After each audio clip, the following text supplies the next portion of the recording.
The air in Patriots Park, usually a gentle caress, scented with blooming azaleas and freshly mown grass, crackled with an alien energy. It was a beautiful Saturday, the kind that beckoned families, yet the sunlight filtering through the ancient oaks seemed suddenly harsh, unforgiving. One moment, Marcus McDonovan, Maya Ramirez's uncle, was a fixture of quiet dignity, his wheelchair, a familiar chariot of independence parked beneath his favorite sprawling oak, a book open on his lap. The next, a horrifying, disjointed tableau unfolded as if a malevolent director had shouted action. The lurch was sickeningly abrupt. The specialized lightweight chair, a conduit to Mac's fiercely guarded autonomy, shot forward, unbraked, unpiloted careening, down the steep grassy incline with terrifying velocity. A flash of polished silver against emerald green gaining momentum with every revolution of its wheels, aimed like a projectile towards the jagged, unforgiving rocks that lined the shallow, gurgling Willow Creek. Maya saw it in a series of fractured, heart-stopping frames, the initial violent shove she hadn't quite registered from her vantage point near the picnic tables, the blur of motion, her uncle's hand gnarled with age, and the harsh memories of service scrabbling uselessly, desperately at a wheel that was already a spinning mirage. His face, usually etched with a gentle stoicism, was a mask of shock and dawning terror. A name, a single desperate syllable, tore from Maya's throat, raw and ragged: Mac. She was running before the sound fully registered with her own ears. The carefully packed picnic basket she'd been carrying, filled with Mac's favorite chicken salad sandwiches and her homemade lemonade tumbling unheeded. Its contents, apples, chips, cookies, meticulously chosen, scattered across the manicured grass like fallen hopes, bright spots of color against a canvas of impending disaster.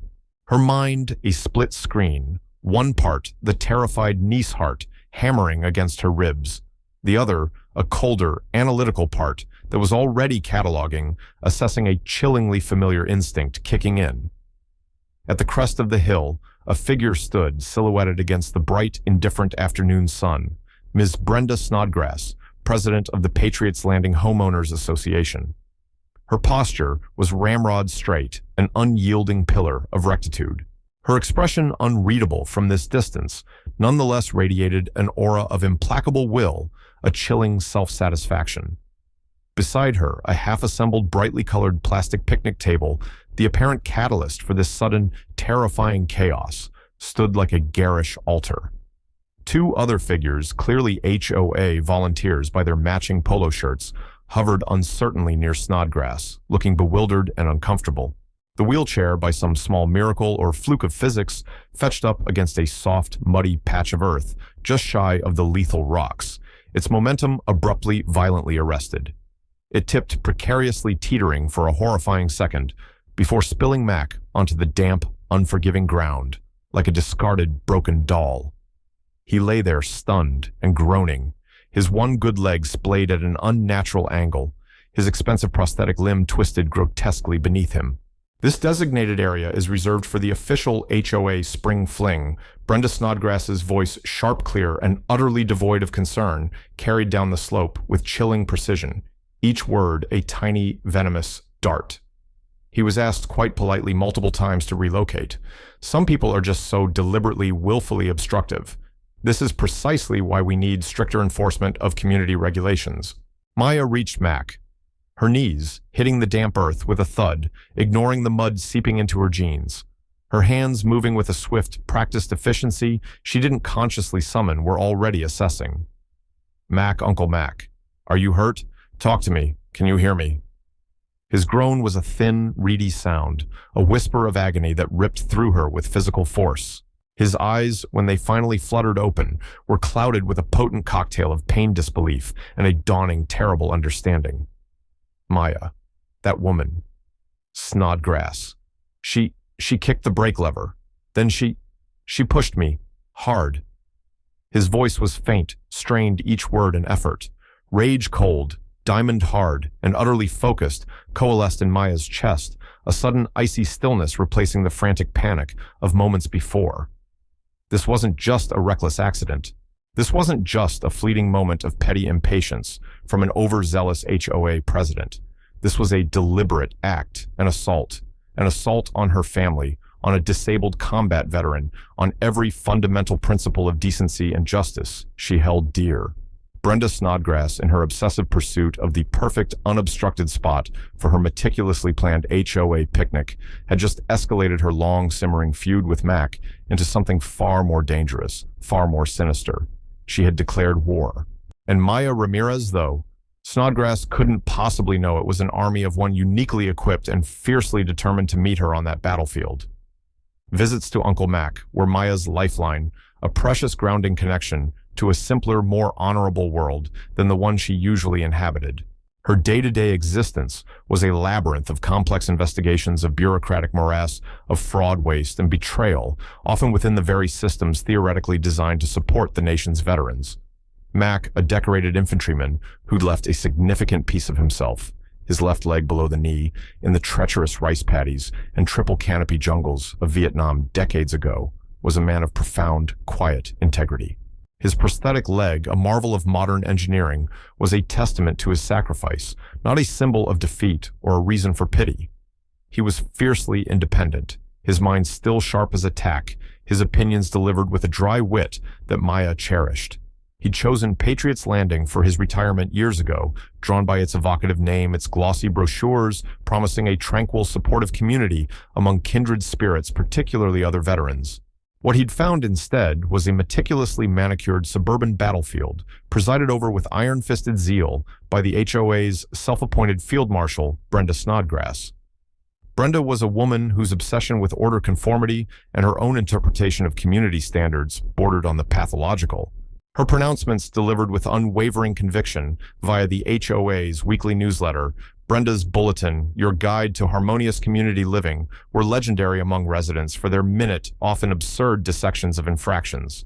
These ranged from unapproved mailbox colors and the precise species of non-native ornamental grasses to the acceptable decibel levels for children's laughter during quiet hours and the precise mandated angle at which lawn gnomes were permitted to gaze upon the street, never directly at a neighbor's property, lest it be construed as passive surveillance. Mac, with his quiet, dignified defiance, his unapologetic patriotism, and his occasional pointedly humorous disregard for her more ludicrous edicts, had quickly found himself in her meticulously maintained crosshairs. The initial defining skirmish, the one that had irrevocably laid the groundwork for this current atrocity, had been over a flag. Mac, like any proud veteran, flew Old Glory from a modest HOA-approved flagpole on his small front porch. Beneath it, as was his right and his solemn tradition, he also flew the stark, evocative black and white of the POW MIA flag, a silent, unwavering promise to those comrades left behind, a daily reminder of an unfulfilled mission. Brenda Snodgrass had descended upon him one crisp autumn morning, clipboard, clutched like a weapon, her expression one of grim determination, to inform him that his patriotic display was in blatant violation of a newly minted and suspiciously retroactive HOA bylaw regarding excessive or non-approved secondary outdoor displays and symbolic regalia. One flag, only Mr. Donovan, she had decreed, her voice devoid of warmth, her eyes scanning his porch with undisguised disapproval. The American flag. Regulation size and material, of course, no others. We must at all times maintain aesthetic uniformity and avoid any displays that could be construed as divisive or overly personal. Mac, a man who had seen the American flag draped reverently over far too many coffins of young men who would never come home, had fixed her with a gaze that could freeze fire, a look that had once made hardened drill sergeants pause. Aesthetic uniformity, miss. Snodgrass. He'd replied, his voice dangerously quiet. I've seen that flag fly over hellholes. You can't even begin to imagine places where uniformity meant death. And the POWWMIA flag is not a mere decoration, madam. It is a sacred trust, a solemn vow. They both stay. End of discussion. Brenda's response had been a thinly veiled, deeply offensive insult about some people who seemed to think their past military service granted them special privileges or an exemption from established community rules that applied to everyone else. The exchange had ended with Brenda issuing a formal written warning delivered with a flourish and the clearly articulated promise of escalating daily fines if the offending secondary flag was not removed within 48 hours. Mac, in his quiet way, had responded by adding a small, discreet, but undeniably defiant Marine Corps decal to his front window the very next day. The battle lines had been irrevocably drawn then over sacred symbols of honor and sacrifice, and a petty woman's insatiable obsessive need for absolute control. Now, as Maya knelt beside her injured, groaning uncle, the acrid echoes of that earlier confrontation resonated with chilling, undeniable clarity. This barbaric act in the park was not just about a coveted picnic spot. This was about power. This was about punishment.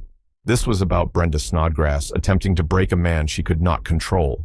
Call 911. Mac gasped, his face contorted in a grimace of agony that tore at Maya's heart. My leg. The prosthetic. Damn it, I think it's broken. And my wrist. Maya's fingers were already flying over the screen of her phone, her voice preternaturally calm, almost detached, as she relayed the critical information to the emergency dispatcher. Assault on an elderly disabled male. Location is Patriots Park, near the Willow Creek entrance off Liberty Drive. Victim is conscious, but reporting severe pain, possible fractures. Perpetrator is on scene, female, Caucasian, mid-50s, brown hair, wearing a blue HOA polo shirt. She gave Brenda's name and description, her eyes the color of glacial ice, never leaving the woman, who now stood on the hill, attempting to direct her two bewildered-looking volunteers to continue setting up the offending picnic table, as if the human wreckage at the bottom of the slope were merely an inconvenient piece of litter of no real consequence to her meticulously planned event. The sheer callousness was breathtaking. Umaya's voice, no longer calm, cracked across the park like a rifle shot, sharp, authoritative, and filled with an icy fury that made several onlookers flinch. Ms. Snodgrass, don't you move. The police and paramedics are on their way. Brenda Snodgrass actually had the audacity to look affronted, her hand flying to her chest in a gesture of theatrical indignation. I am the president of this homeowners association. I will certainly not be ordered about by you, young lady. Mr. Donovan was creating a public disturbance. He deliberately and repeatedly refused to vacate a clearly reserved and demarcated area designated for an official community event. Reserved Maya shot back, her voice dripping with contempt as she gently supported Mac's head. You reserved it by kicking his wheelchair brake loose and then violently shoving him, a 72-year-old disabled man, down a 70-foot hill directly towards a rock-strewn creek. He could have been killed. That's not reserving a spot. Ms. Snodgrass, that's aggravated assault. That's attempted murder. A few onlookers, drawn by the escalating commotion and Maya's commanding voice, were beginning to gather at a safe distance, their faces etched with concern and curiosity. A young mother, Mrs. Chang, who Maya vaguely recognized from Mac's descriptions of his friendlier neighbors, stepped forward tentatively, her face pale with shock. I saw part of it, she said, her voice trembling slightly. I saw her yelling at him very loudly. He seemed to be refusing to move. Then she definitely shoved his chair, really hard. It happened so fast. An older man, Mr. Jenkins, a stooped figure, whom Mac had pointed out as a fellow veteran and a dedicated Rose enthusiast, nodded grimly from the edge of the growing crowd.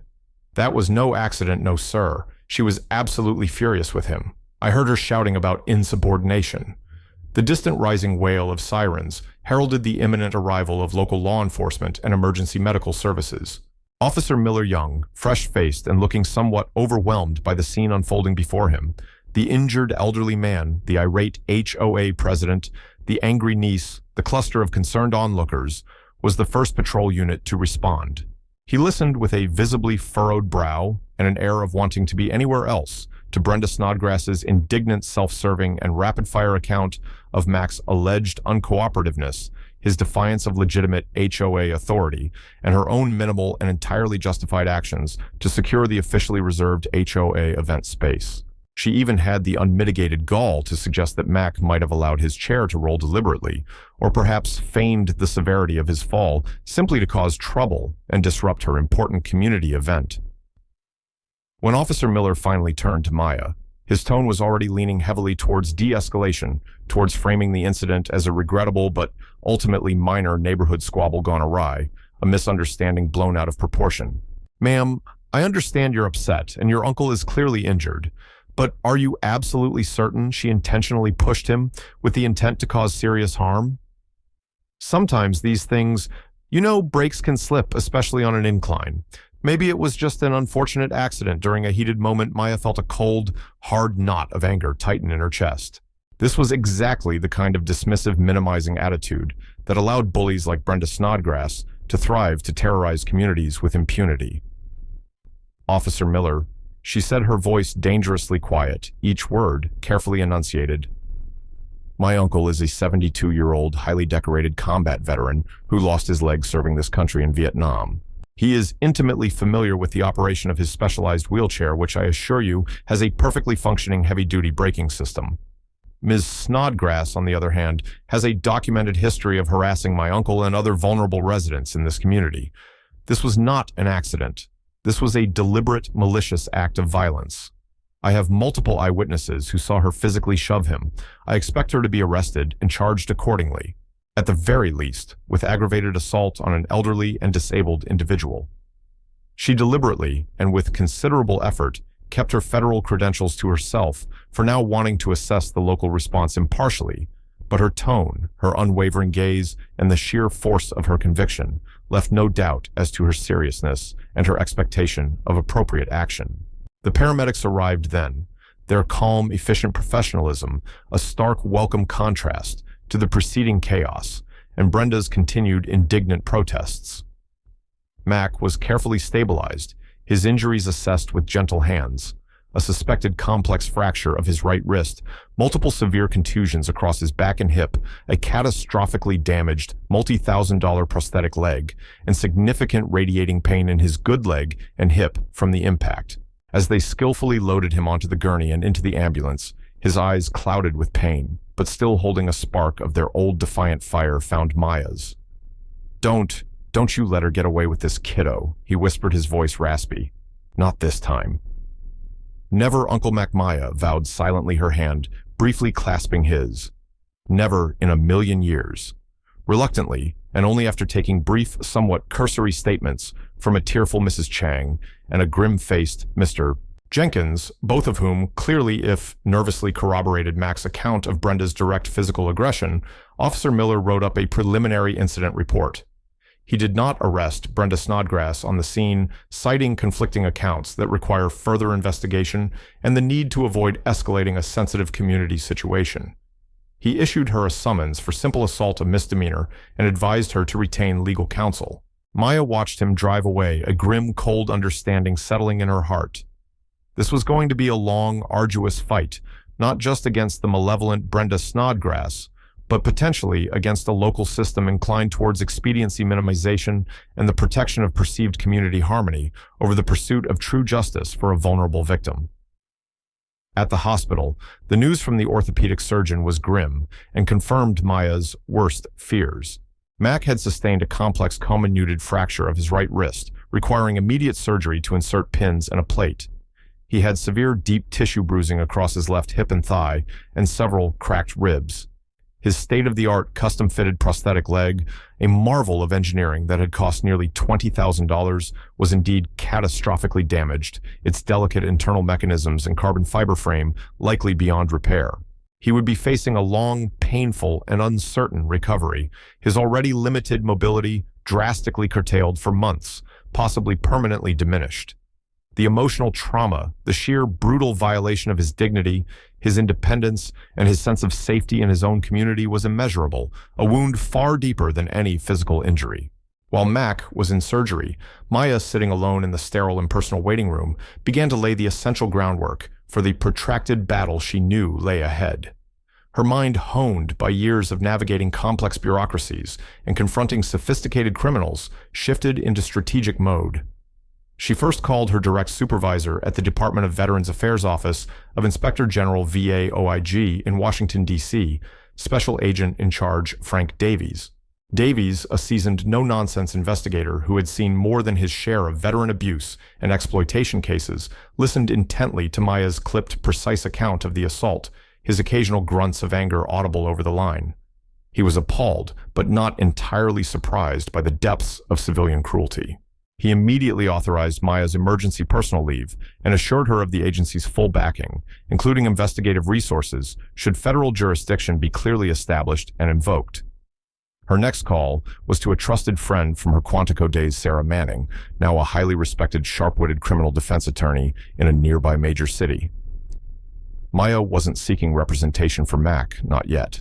She needed strategic advice on navigating the local legal landscape, on preserving crucial evidence, on anticipating Brenda Snodgrass's likely tactics, and on ensuring the local police conducted a thorough and unbiased investigation. Sarah, after expressing her shock and outrage, provided invaluable counsel outlining potential civil remedies alongside the criminal track, and emphasizing the importance of documenting every single interaction, every threat, every instance of harassment. Brenda Snodgrass, meanwhile true to form, launched her counteroffensive with predictable alacrity and malice. Within 24 hours, an official community safety and incident bulletin from the Patriots Landing HOA landed in every resident's inbox and physical mailbox. It was a masterpiece of obfuscation, euphemism, and blatant victim blaming. It described a regrettable incident in Patriots Park, where a resident, after unfortunately failing to comply with clear directives from HOA officials regarding designated event spacing, regrettably experienced a mishap with his personal mobility device, resulting in a minor fall. It piously expressed sincere hopes for a swift recovery, while simultaneously warning all residents of the imperative need for stricter adherence to all common area usage rules and regulations to prevent future unfortunate occurrences. This was swiftly followed by a threatening legal letter delivered via courier to Mac's empty house, which Maya intercepted, sent from the HOA's high-powered, notoriously aggressive downtown law firm, Grisham, Thorne & Cutter, LLP. The letter accused Mac of creating a public nuisance, slanderously maligning the HOA president and potentially inciting civil unrest, and it peremptorily demanded a full public apology and a retraction of his false and inflammatory statements to the police, failing which the HOA would vigorously pursue all available legal remedies, including but not limited to a civil suit for defamation and damages. The unmitigated, brass-plated, goddamned nerve of that woman. Mac seethed from his hospital bed later that day, his arm encased in a heavy cast, his face a mask of residual pain and fresh outrage as Maya read him the letter. "She nearly kills me, and now she's the victim. It's textbook perpetrator behavior." "Uncle Mac," Maya said, her voice carefully calm, though her own anger simmered like a banked fire just beneath the surface. "Intimidate, isolate, discredit the victim, and aggressively control the narrative. She's trying to bully you into silence and scare off anyone who might support you." The campaign of isolation and intimidation began, immediately executed with ruthless efficiency. An emergency HOA board meeting, from which the two known board members sympathetic to Mac were conveniently excluded due to last-minute scheduling conflicts, resulted in Mac's privileges for all HOA common facilities, including the community pool and clubhouse he rarely used, but valued as a matter of principle, being temporarily suspended, pending a full investigation into his alleged disruptive behavior and potential safety liabilities. Whispers insidious and poisonous began to circulate through the neighborhood. Mac was unstable, argumentative, prone to violent outbursts, a known troublemaker who resents authority. Then, 2 nights after the incident, Maya's rental car parked in Mac's driveway had all 4 tires slashed. No note, no witnesses, just a clear, ugly, unmistakable message of escalating intimidation.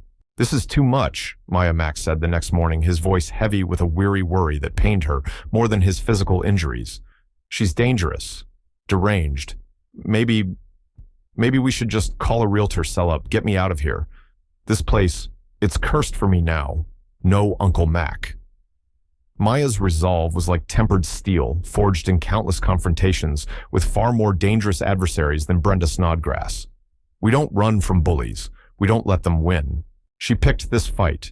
She assaulted a United States Marine. She just doesn't have a clue what kind of fight it's going to be. She doesn't know who she's dealing with. A flicker of something hard and dangerous crossed her face, quickly suppressed. A glimmer of unexpected hope. A small crack of light in the encroaching darkness appeared in the unlikely form of Mr. Arthur Jenkins, the elderly, stooped rose gardening veteran. He approached Maya timidly during her visiting hours at the hospital a few days later, a worn, battered leather satchel clutched tightly in his trembling hands. Inside, as he revealed with a hushed, conspiratorial air, was a meticulously kept, surprisingly detailed archive of Brenda Snodgrass's long and ignominious reign of terror over Patriots Landing. There were copies of suppressed HOA meeting minutes, highlighted with handwritten notes detailing procedural irregularities. There were questionable invoices and payment authorizations for no-bid contracts awarded to companies clearly owned by her relatives or close cronies. There were copies of anonymous complaint letters from other residents detailing her campaigns of harassment against other vulnerable individuals. A young family with an autistic child she'd relentlessly complained about for excessive noise, a widow whose small memorial garden for her late husband Brenda had ordered removed for violating aesthetic guidelines. She needs to be stopped, Ms. Ramirez. Mr. Jenkins whispered, his faded blue eyes, usually downcast, now alight with a quiet, desperate courage. For years, many of us have been too afraid to speak out. She's vindictive, you see. But what she did to Marcus, a fellow Marine, it's an abomination. It's gone too far. This is everything I've managed to gather. I hope it can help. This was pure gold, corroboration. A clear documented pattern of abuse, of intimidation, of potential financial fraud, and self-dealing. Maya took the satchel, her heart swelling with a profound gratitude for this quiet man's unexpected bravery. Mr. Jenkins, she said, her voice thick with emotion. This is incredible. Your courage.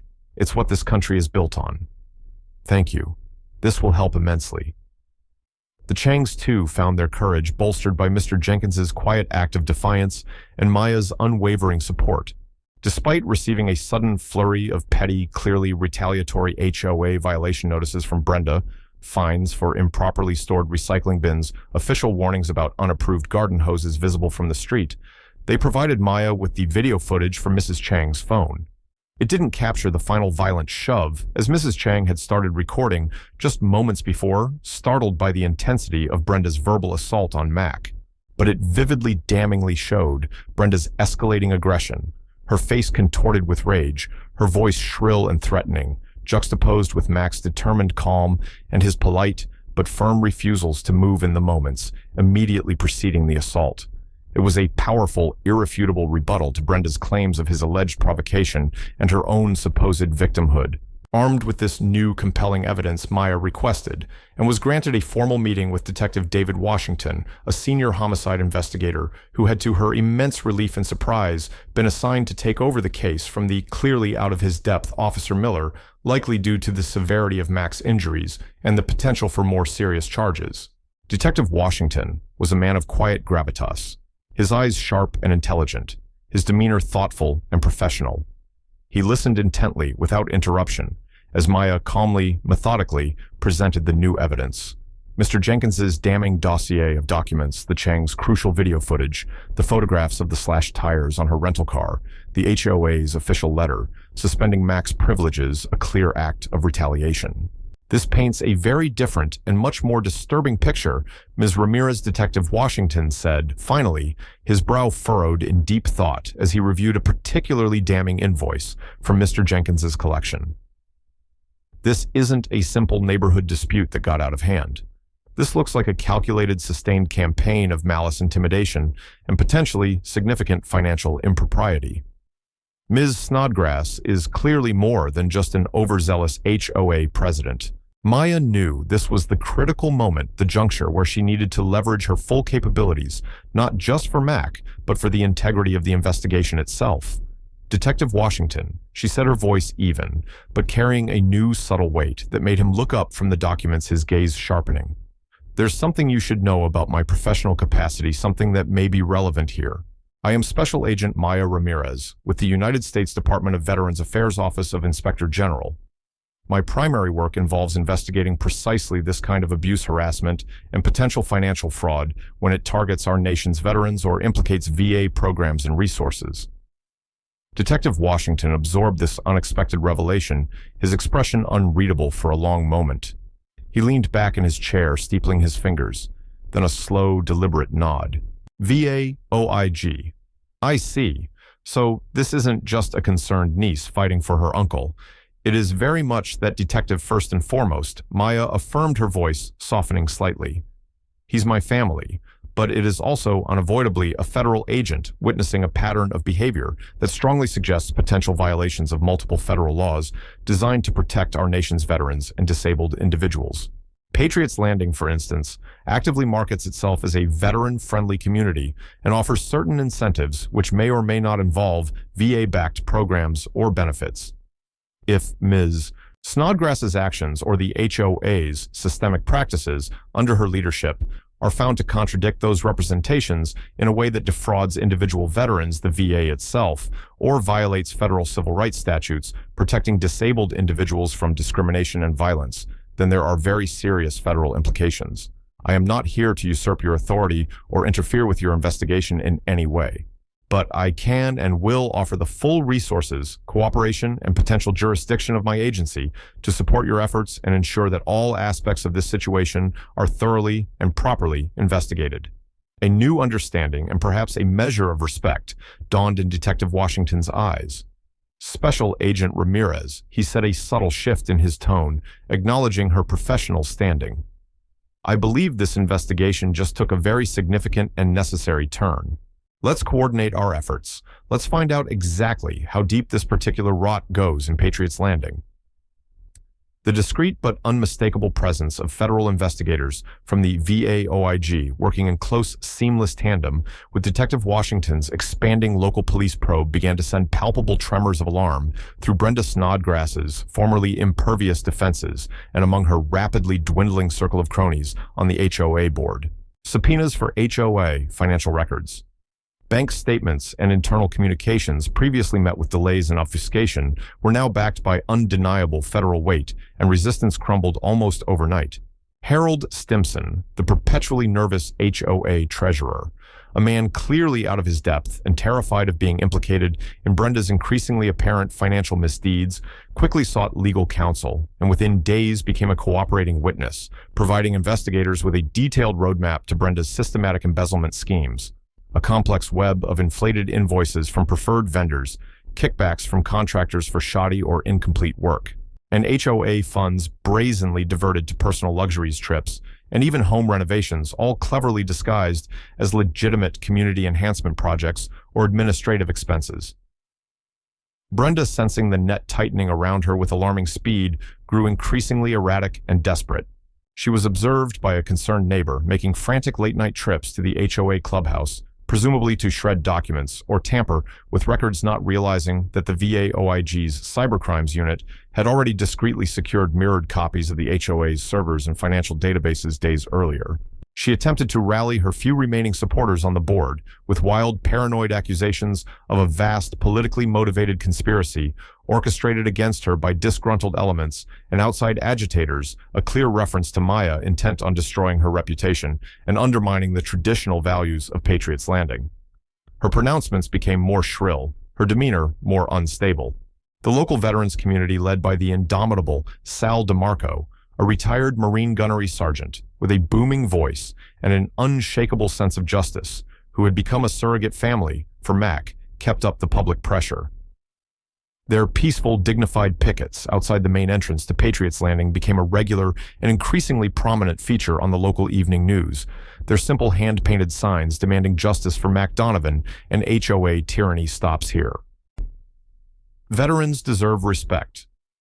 Mac, recovering slowly, but with his formidable fighting spirit rekindled by the outpouring of support, gave a powerful, dignified, and deeply moving interview from his rehabilitation center. His quiet words about service, sacrifice, dignity, and the betrayal he felt resonating deeply with the public and galvanizing further support for his cause. The Changs. Despite enduring a relentless petty campaign of HOA harassment, clearly orchestrated by a desperate Brenda, a sudden deluge of fines for improperly stored recycling bins, official warnings about unapproved children's play equipment visible from the street, and even a complaint about the unacceptable aroma of ethnic cooking emanating from their kitchen, stood firm. Their crucial video footage, a critical piece of the evidentiary puzzle. Maya ensured they had access to pro bono legal support from a local civil rights organization to counter Brenda's vindictive nuisance tactics. Then came the incident that undeniably pushed Brenda's escalating desperation into outright actionable criminality far beyond the initial assault and financial crimes. Mac's small, lovingly tended tomato garden plot in the community garden area, which Sal DeMarco and Mr. Jenkins had been faithfully tending for him during his recovery, was found one morning utterly viciously destroyed. mature plants ripped out by the roots and mutilated the rich soil poisoned with bleach and rock salt. A small hand-painted sign Mac had proudly made Mac's mighty maters, Semper Fi, smashed into splinters. While no one directly saw Brenda Snodgrass commit this act of petty vindictive vandalism, the targeted cruelty, the sheer malice of it, bore her unmistakable signature. And unbeknownst to her, a motion-activated wildlife camera Mr. Jenkins had discreetly installed near his own rose bushes in the community garden some weeks earlier, hoping to catch the raccoons he suspected were nibbling. His prize blooms had inadvertently caught something far more predatory. A shadowy figure, unmistakably Brenda Snodgrass, by her distinctive gait and clothing, furtively entering the garden area late the previous night, carrying a container and tools. The footage, though somewhat grainy due to the low light, was damningly clear. This act of calculated malicious destruction of property, when added to the already mountainous pile of other evidence against her, was yet another heavy nail in her rapidly sealing legal coffin. Detective Washington, upon viewing the footage, immediately added charges of felony vandalism and witness intimidation to her growing list of offenses. The climax, when it finally arrived, was both inevitable and, in its own suburban way, intensely dramatic. It unfolded, as it so often does in such community dramas, at a hastily convened and highly contentious HOA town hall meeting. Brenda Snodgrass, her back pressed firmly against the wall by the relentless investigations and the crumbling of her support base, had called the meeting herself. It was intended as her last desperate stand, a public platform to vehemently denounce her persecutors, rally a final defiant defense, and perhaps through sheer force of will and manipulative rhetoric, somehow turn the tide of public opinion within Patriots Landing back in her favor. The community auditorium was packed to the rafters. Curious and angry residents, a large vocal and deeply supportive contingent of Mac's veteran comrades in their service caps and vests, and significantly, a noticeable presence from local newspapers and television news crews drawn by the escalating drama and the compelling human interest story. Mac was there in a new state-of-the-art wheelchair, a temporary loaner from the VA, pending the outcome of his eventual restitution claim, positioned prominently in the front row. Maya sat beside him, a pillar of calm, implacable confidence, her gaze steady, her demeanor composed. Sal DeMarco. Mr. Jenkins and the Changs sat nearby, a small, determined cohort of ordinary heroes. Brenda Snodgrass swept onto the stage, looking pale and drawn beneath her usual meticulous makeup, but still radiating an aura of defiant, almost theatrical indignation. She launched into a rambling, self-pitying, and increasingly unhinged diatribe, portraying herself as the innocent victim of a vicious, orchestrated vendetta, a dedicated community leader being unfairly persecuted for simply trying to uphold standards and protect property values. She railed against outside influences and disgruntled individuals with personal agendas who were, she claimed, intent on destroying the fabric of their peaceful community. When she finally and very foolishly paused for breath and with a magnanimous gesture opened the floor for questions and comments from residents, Maya Ramirez rose slowly, deliberately to her feet. Her voice, when she spoke into the offered microphone, filled the suddenly silent auditorium, not with volume, but with a chilling clarity and precision. She didn't need to raise it. The sheer weight of her carefully chosen words commanded absolute attention. She began not with accusations, but with a calm, methodical, and devastating recitation of facts: the unprovoked assault on Marcus Donovan, a disabled veteran in Patriots Park; the subsequent documented campaign of intimidation and retaliation against him and those who supported him; the clear evidence of systemic financial malfeasance and embezzlement of HOA funds under Ms. Snodgrass's leadership, as detailed by forensic accountants; the malicious, vindictive destruction of Mr. Donovan's personal property in the community garden. As she spoke, she gestured to a large screen behind the stage where first the Chang's damning video of Brenda's verbal assault on Mac began to play, followed immediately by Mr. Jenkins's grainy but unmistakable night vision footage of Brenda Snodgrass furtively entering the community garden and destroying Mac's tomato plants. A collective audible gasp swept through the audience. Brenda Snodgrass. Her face contorting into a mask of fury and disbelief, shrieked, "Lies, all lies, doctored footage. This is a character assassination, a public lynching."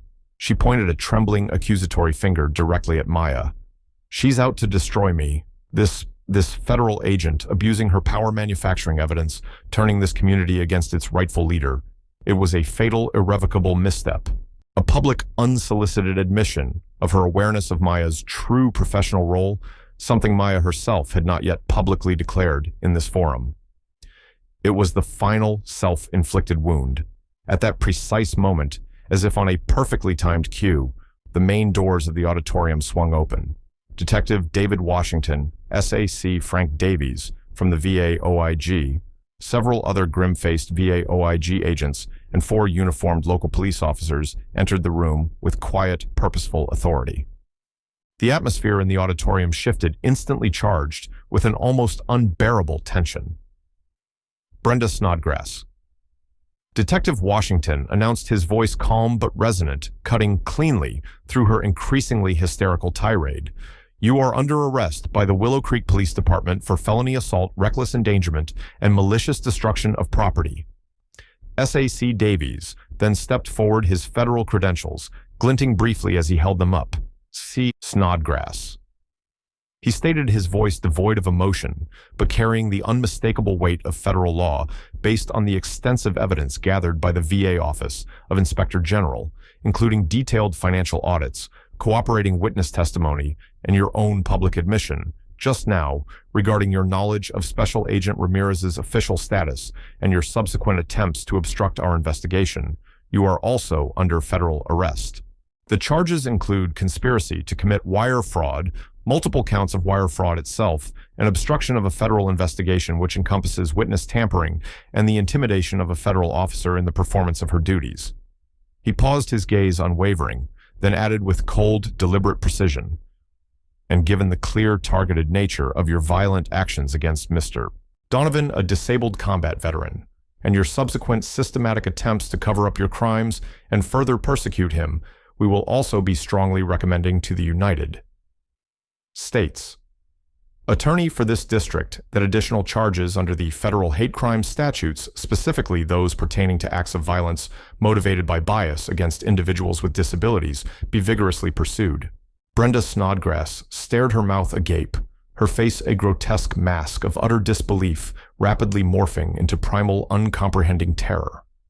Her carefully constructed world, her petty fiefdom, built on fear and deceit, had not just cracked, it had violently, irrevocably imploded before her very eyes under the harsh glare of the stage lights and the silent, condemning gaze of her entire community.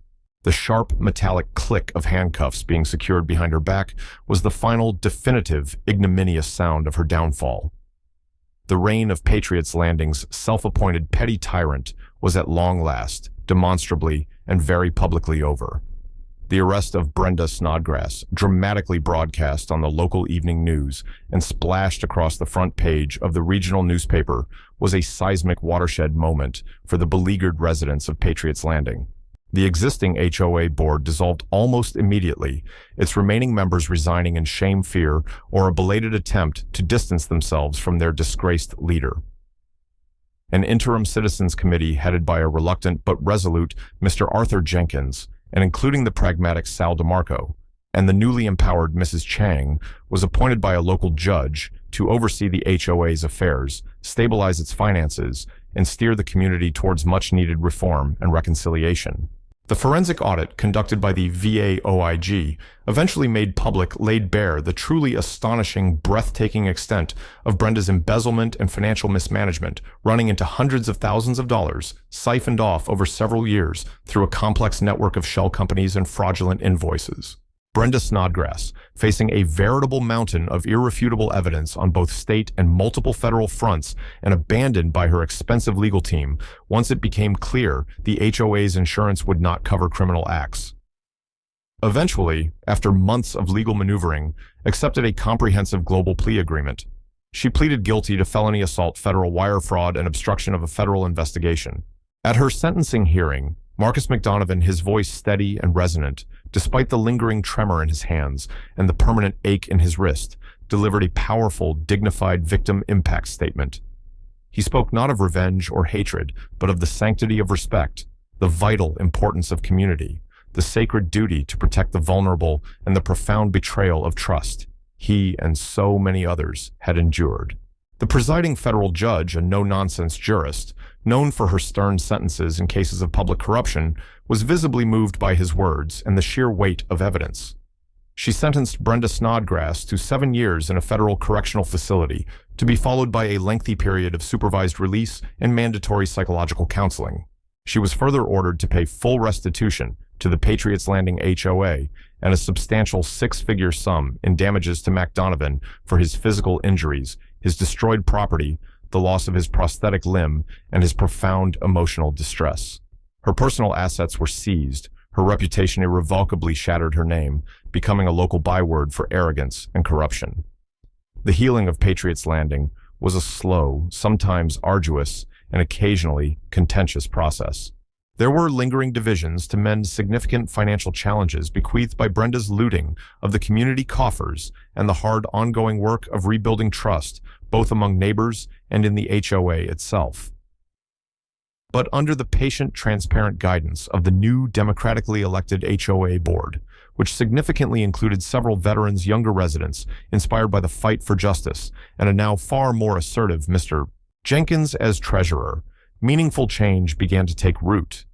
Outdated and discriminatory bylaws were systematically rewritten to ensure fairness, transparency, and the active protection of vulnerable residents. Accessibility for disabled individuals became a genuine priority, not just a token phrase. The desecrated community garden was lovingly replanted and expanded Mac's new tomato plot, now bearing a sign that read, "Mac's Victory Garden, still semper fi," flourishing more vibrantly than ever before under his renewed, if still somewhat limited, care. He found that his hands, though still stiff, could manage the gentle work, and his new prosthetic, a cutting-edge model, partially funded by early restitution payments and VA assistance, allowed him greater mobility than he dared hope for. The adjustment was ongoing. Phantom pains still plagued him, and the psychological scars of the assault lingered, manifesting as an occasional flinch at sudden movements or loud voices nearby. Mac, with his new top-of-the-line wheelchair, now adorned with a small custom-painted eagle emblem on its armrests, a gift from Maya, and his advanced prosthetic, became an active, respected participant in the community's rebirth. He helped establish a veterans support and advocacy network within Patriots Landing and volunteered his time and experience as an advisor to the board on disability access issues. His spirit, though undeniably scarred by the ordeal, was undimmed, perhaps even strengthened by the fight. Maya returned to her demanding duties at the VA OIG in Washington, her caseload as challenging as ever. But she visited Mac often, their bond forged even stronger by the shared trauma and ultimate triumph. On the first anniversary of Brenda Snodgrass's arrest, Patriots Landing held a community gathering, a true celebration of resilience and renewal. It took place in the newly renamed and redesigned Marcus Donovan Valor Green, the very park where the assault had occurred. The infamous grassy slope down to Willow Creek was now a beautifully terraced memorial garden, planted with native species, featuring a fully accessible, gently winding ramp that led down to a peaceful shaded plaza, honoring all veterans past and present. A simple stone bench dedicated to courage, community, and accountability overlooked the creek. As the late afternoon sun cast a warm golden glow over the assembled neighbors, laughing children, chatting adults, veterans sharing stories, Max, standing beside Maya, leaning only lightly on his cane now, for longer periods, looked out over the transformed landscape. "You know, kiddo," he said, his voice thick with a profound emotion that brought a lump to Maya's throat. "There was a dark time there, right after she did that, when I thought this place was a lost cause, that the meanness had won, that I'd made a mistake coming here." He paused, taking a deep breath of the azalea-scented air. "But you and good, decent people like Art Jenkins and Sal and those brave Changs, you all showed me that even in the darkest, ugliest corners, a little bit of courage, a little bit of standing up for what's right can light a mighty damn fire." Maya squeezed his arm, her own eyes misting over. "You were the spark, Uncle Mac. You always have been. Your refusal to back down, your quiet strength. That's what ignited it." She knew with the certainty of hard-won experience that the fight for justice, for decency, for the protection of the vulnerable was never truly finally over. That vigilance was a constant, demanding necessity. But here today, in this small, once troubled corner of the world, a significant measure of peace and justice had been won. A community had confronted its demons, found its conscience, and begun to heal. And a disabled veteran's honor and dignity had been fiercely and successfully defended. And for a federal agent whose daily work often felt like an uphill battle against overwhelming odds, and for a niece who loved her uncle more than words could say, there could be no greater, more meaningful victory than that.